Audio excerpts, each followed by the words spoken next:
Buongiorno e benvenuti alla rassegna stampa, la seconda parte di questa rassegna di oggi, mercoledì 29 ottobre. In questa parte cominciamo dando un'occhiata ai quotidiani nazionali dedicati, almeno nelle prime pagine, all'ennesimo femminicidio, quello di Jessica, questa giovane donna brasiliana uccisa a coltellate dal compagno, per restare sulla cronaca italiana, e poi dando uno sguardo allo scenario internazionale. Ci sono invece la ripresa dei bombardamenti su Gaza che mettono a serio rischio la tregua raggiunta con Hamas. Ma andiamo a vedere il Corriere della Sera, raid su Gaza, appunto, tregua in bilico, l'ordine di Netanyahu, Hamas viola l'intesa, colpiamo. E poi vediamo qui in basso i volti dei due protagonisti di questo ennesimo femminicidio, orrore a Verona, si erano riavvicinati, poi le coltellate.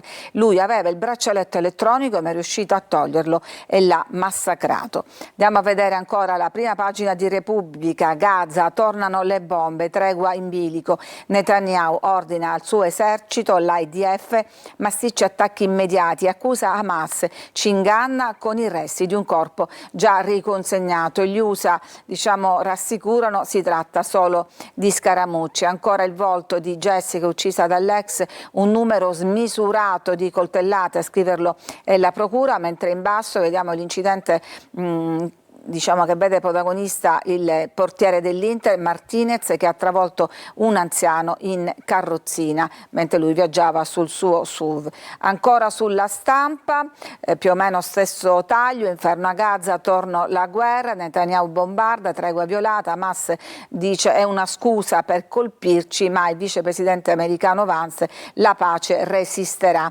E poi vediamo morti sul lavoro, più sanzioni, premi alle aziende virtuose, e poi andremo a vedere nel dettaglio che cosa prevede questo nuovo decreto, mentre il titolo sul femminicidio è questo di grande effetto, un odio smisurato come il numero appunto delle coltellate. Ma andiamo a vedere nel dettaglio cosa sta succedendo nella striscia di Gaza con il cessate il fuoco a rischio. Dopo i bombardamenti sulla striscia, Hamas ha violato i patti e Netanyahu ordina all'esercito colpite duro. L'ordine arriva poco prima del tramonto, direttamente dal premier Netanyahu, colpire Gaza con attacchi pesanti. I bagliori delle esplosioni si sono sentiti in varie parti, una sequenza di raid che ha lasciato sul terreno almeno 30 morti, secondo la difesa civile palestinese. Una famiglia intera, gli Al-Banna, intrappolata sotto le macerie di un quartiere a 18 giorni dalla firma dell'accordo per il cessate il fuoco a Sharm el Sheikh. L'incubo di una guerra mai davvero spenta torna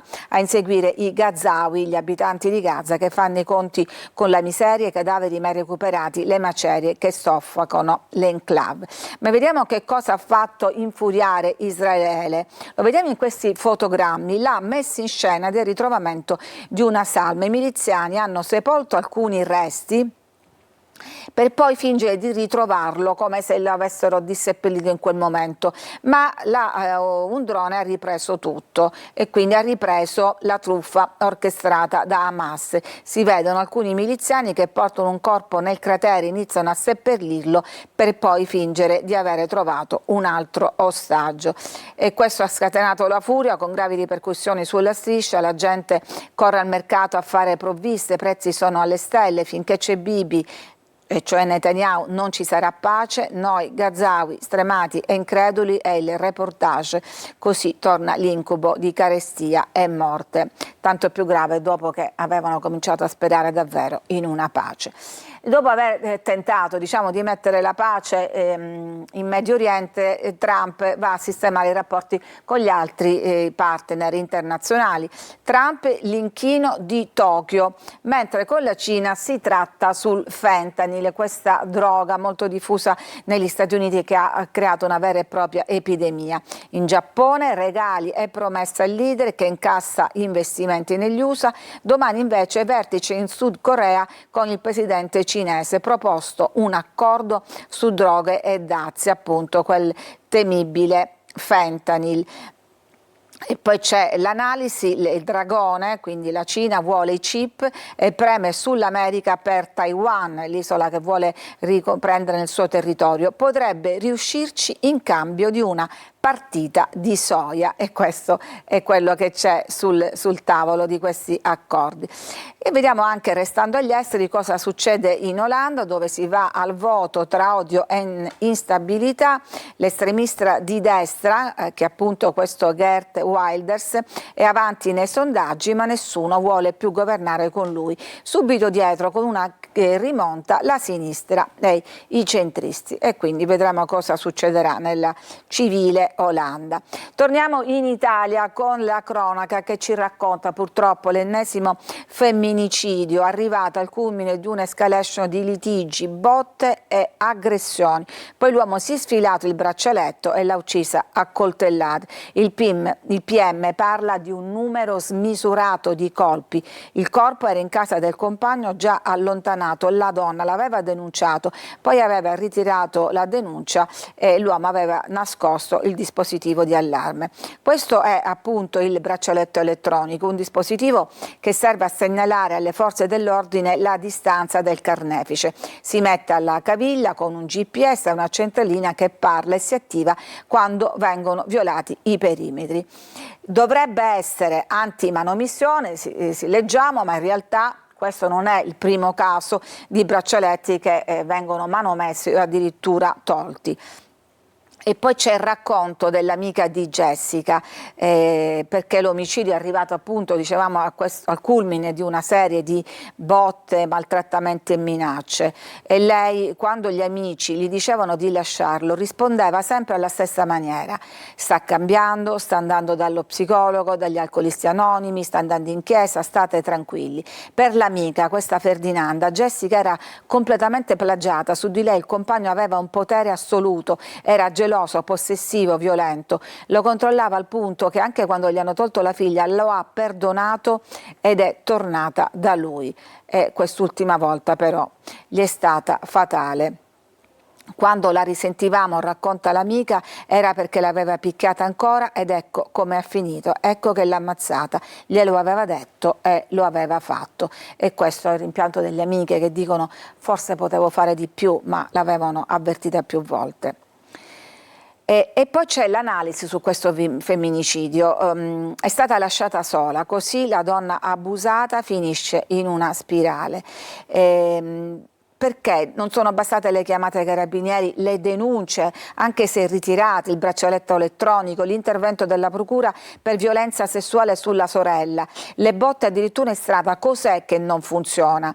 E lei risponde: non sono giustizialista, ma mi chiedo come sia potuto mancare in questo caso una custodia cautelare, cioè gli arresti. Sono arrivate solo ammonizioni, un braccialetto che non funziona, divieti di avvicinamento. Perché accade? Chiedono ancora.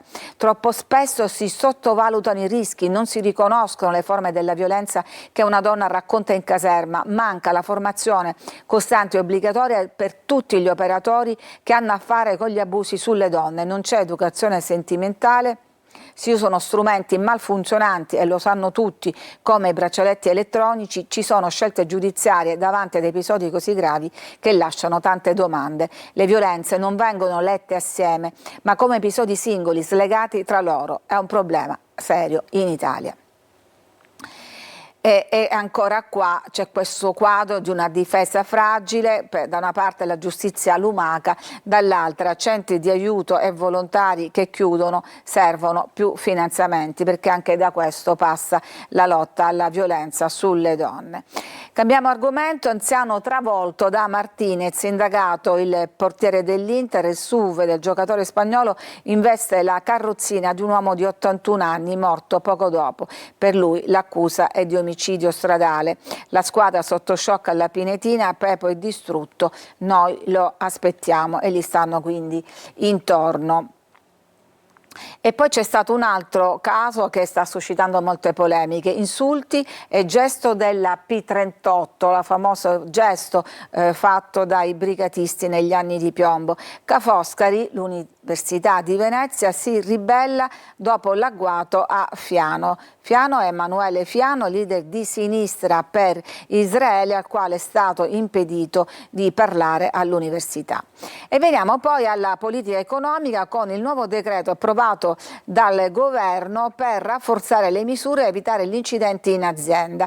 Che cosa si prevede? Multe doppie per chi è senza patente, tra virgolette, cioè la patente che consente appunto queste attività, il badge elettronico in tutti i cantieri, più 300 ispettori e 100 carabinieri, quindi anche assunzioni in vista, da 3 a 7 mila euro ai figli superstiti delle vittime di incidenti, infortuni che sono sempre in aumento. Qua c'è un dato: 488 sul posto di lavoro, sono 15 in meno rispetto al 2024.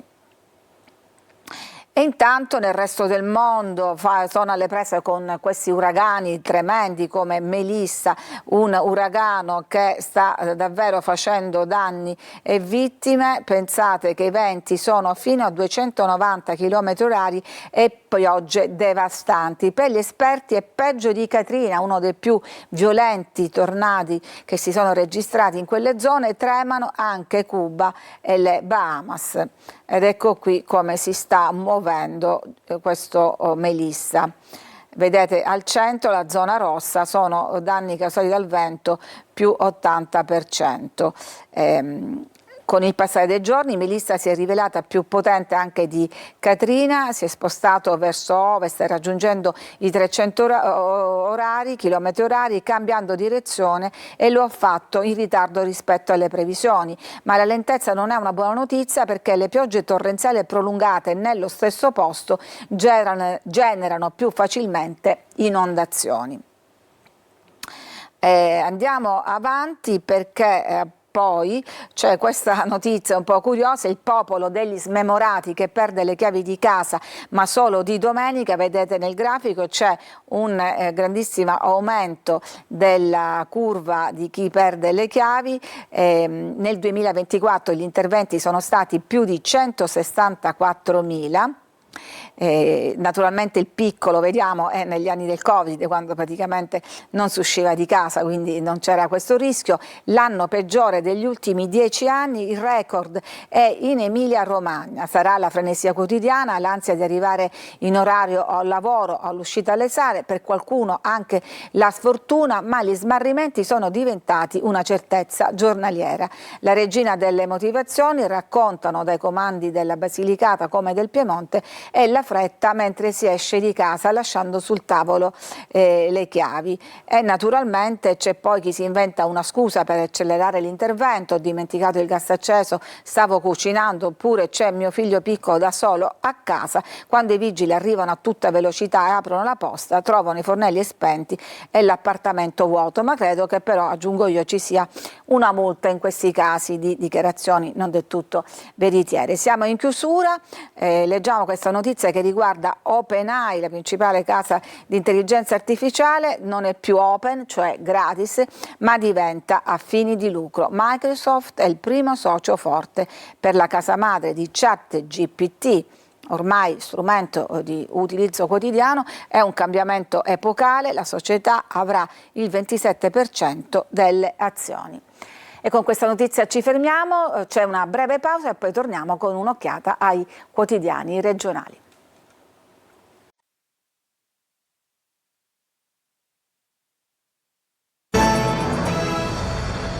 Bentrovati alla seconda parte della rassegna stampa dedicata all'informazione locale. Partiamo dunque subito dando un'occhiata al sito Sicilia Web. Abbiamo appena lasciato le notizie sull'ennesimo femminicidio, ritroviamo notizia di oggi che non trovate sui giornali.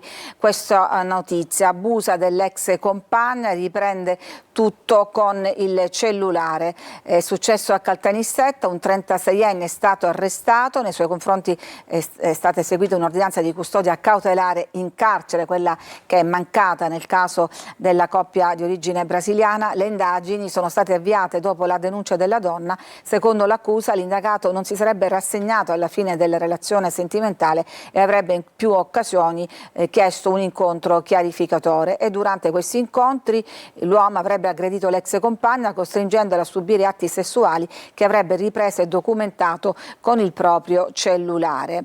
E poi troviamo anche tangenziale di Catania da incubo, 5 km di fila, direzione Siracusa, risparmiatori truffati con lo schema Ponzi, sequestro da 3 milioni, un caso di capi contraffatti. E poi volevo leggervi questa notizia che riguarda Nico Pandetta, il cantante neomelodico che ha lasciato il carcere di Cagliari. Lui è il nipote del boss mafioso Turi Cappello, si è recato in una comunità in Calabria dove continuerà a scontare la condanna a 4 anni e 5 mesi di reclusione per spaccio di droga ed evasione.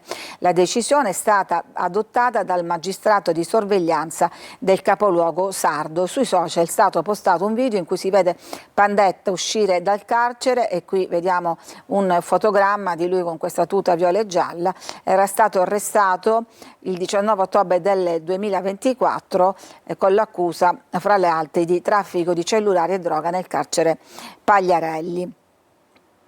Ma andiamo adesso a vedere i quotidiani. Partiamo dalla prima pagina del quotidiano di Catania, la Sicilia.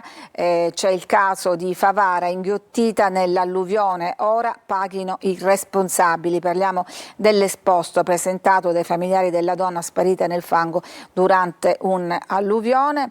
E poi invece c'è Portopalo, dal battibecco con i bulletti alle bastonate, ferito 72enne.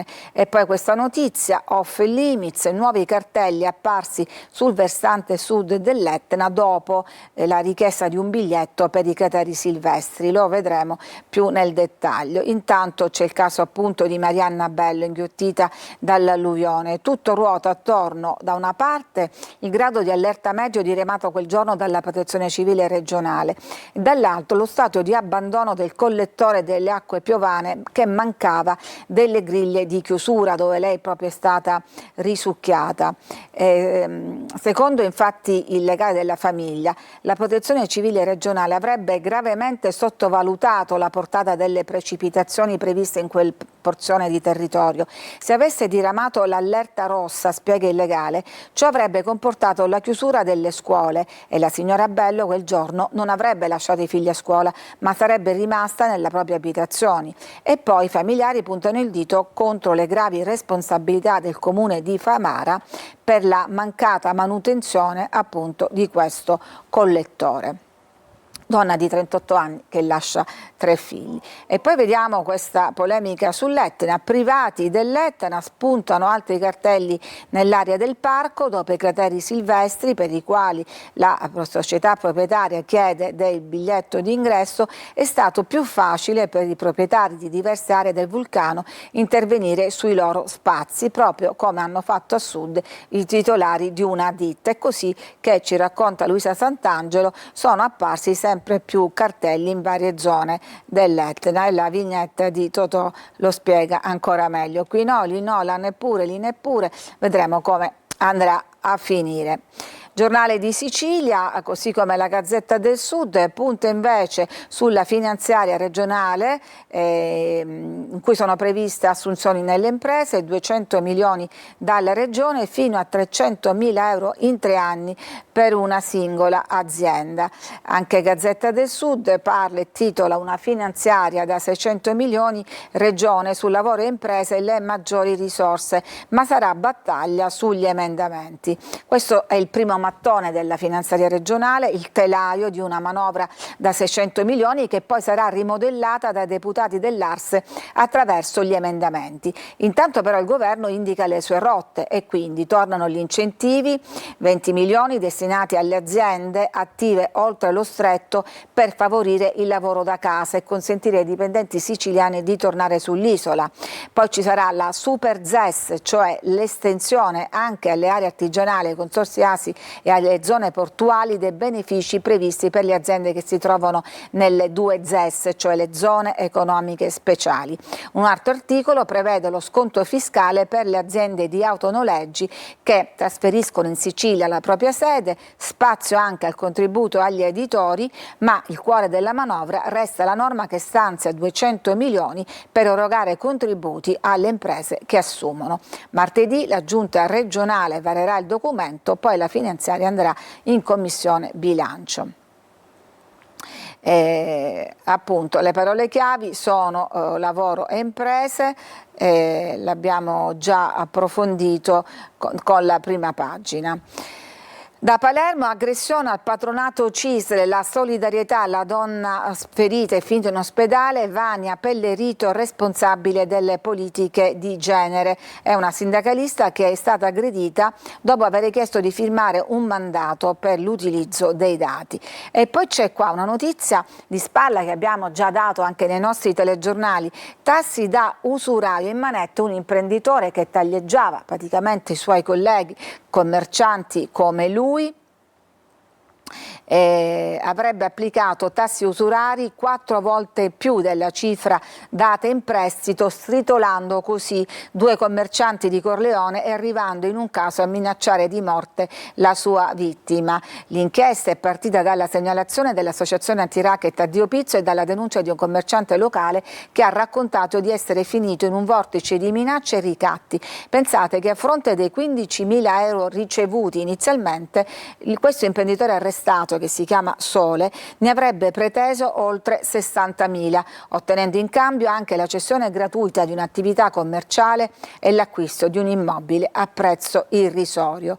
L'ira si sarebbe scatenata in particolare quando un giorno la vittima rimase senza corrente elettrica proprio per il mancato pagamento di una bolletta. L'indagato avrebbe reagito con violenza, afferrandolo per il collo, tentandolo di strangolare e minacciandolo di morte. Depistaggio, strage via D'Amelio, in questi giorni tiene in banco il processo, la riapertura del caso sul delitto Mattarella, ma naturalmente si trascina da anni l'inchiesta sul depistaggio strage via D'Amelio in cui persero la vita Borsellino e gli agenti di scorta. C'è stato un poliziotto che ha testimoniato in aula che dice: non abbiamo trovato nessuna traccia dei sopralluoghi effettuati da Vincenzo Scarantino, il falso pentito che si era autoaccusato sotto pressione della polizia, e quanto ha riferito Pietro Ganci in servizio alla DIA di Caltanissetta nell'ambito del processo che vede imputati 4 poliziotti che hanno fatto parte del pool investigativo Falcone e Borsellino e accusati di avere depistato appunto le indagini sulla strage di via D'Amelio. Andiamo avanti con questa inchiesta di Repubblica Palermo dedicata all'Eden, il paradiso degli affitti brevi, delle case vacanze, perché è un indotto d'oro, perché non soltanto chi è proprietario di una casa vacanza guadagna, c'è tutto un giro di affari attorno che va dalle imprese di pulizia alle lavanderie, dai negozi di vicinato ai idraulici ed elettricisti, insomma un indotto valutato in circa 150 milioni. E quindi l'analisi dice che per ogni euro incassato ne restituisce 3 alle attività satelliti, che non è poco. Chi frequenta queste case vacanze, il mercato palermitano è dominato dai grandi gestori con guadagni record, la zona più gettonata è il centro storico e poi per quanto riguarda l'identikit degli ospiti è boom di under 25, soprattutto stranieri. In questa grafica vediamo top 5 delle nazionalità, ci sono Stati Uniti, poi Germania, seguito da Francia, Regno Unito e alla fine Italia, è appunto top degli under 25. A Catania invece c'è questa carrellata di muri imbrattati dal graffitaro innamorato in via Giuseppe Garibaldi, palazzi storici con le facciate nuovamente vandalizzate. Siamo sicuri che non rappresentano un'attrazione per i turisti che arrivano in questo caso a Catania. Aste 118, assunzioni senza concorso, la scorciatoia delle società interinali. Nuove assunzioni alla Regione o forse no? Perché tanto all'Aste quanto alla SEUS, società partecipate che si occupano una di trasporto pubblico locale e l'altra del servizio di emergenza, le nuove unità lavorative, i nuovi dipendenti potrebbero essere chiamate non con concorso, con assunzione, ma attraverso il ricorso alle agenzie interinali. Nessun concorso pubblico insomma, ma soltanto una convenzione con l'agenzia di intermediazione, che è la stessa, sembrerebbe, che fornisce gli autisti. È tutto messo nero su bianco su due lettere che il deputato regionale del Partito Democratico Dario Safina ha scritto al presidente dell'Aste, denunciando appunto questa situazione. Vediamo prima pagina della parte della Sicilia dedicata appunto a Catania. C'è una vicenda che arriva dal Galilei occupato, studenti accusano un docente dicendo che sono stati aggrediti, lui si difende: io insultato e minacciato. E poi vediamo qua Nico Pandetta in comunità, lascia il carcere, vuole tornare a fare il cantautore. A Messina si chiede una legge speciale sul risanamento che sia prorogata per almeno 2 anni. È la principale richiesta formulata dal sindaco Basile nella relazione consegnata alla Commissione parlamentare d'inchiesta sulle periferie. Il risanamento vuol dire abolizione e demolizione delle baracche che, pensate, a Messina esistono dal terremoto del 1908, quindi da più di 100 anni. E poi una curiosità, la troviamo su Repubblica, l'affare del carro estinto, la Sicilia prima in Italia per numero di imprese, ce ne sono ben 827, più di Lombardia e Campania. Quali sono le cause? Le principali, i dati siciliani sono spiegati così, e cioè che c'è una popolazione mediamente più anziana rispetto alle altre regioni italiane, mancano grandi industrie e opportunità lavorative, quindi si buttano su questo business, poi ci sono un gran numero di imprese a conduzione familiare e non ultimo la liberalizzazione delle licenze. Sono dati positivi, commentano il presidente della Camera di Commercio di Palermo Enna, ma che si spiegano anche con la maggiore presenza di piccole realtà a conduzione familiare rispetto al nord Italia. Siamo in chiusura, vi voglio solo leggere questo articolo in cui ci dice che è stata pubblicata la tesi di perfezionamento di laurea dell'ex giudice Rosario Livatino, il giudice ragazzino oggi beato, con i contributi di magistrati, docenti e del cardinale Semeraro. E poi, lo abbiamo già detto nella prima parte, per lo sport il naufragio, il flop del Palermo, secondo flop di fila, il Monza vince 3-0, adesso è ufficialmente crisi a Palermo, crisi su cui Inzaghi dovrà riflettere approfonditamente. Ci fermiamo, è tutto, grazie per averci seguito, una buona giornata.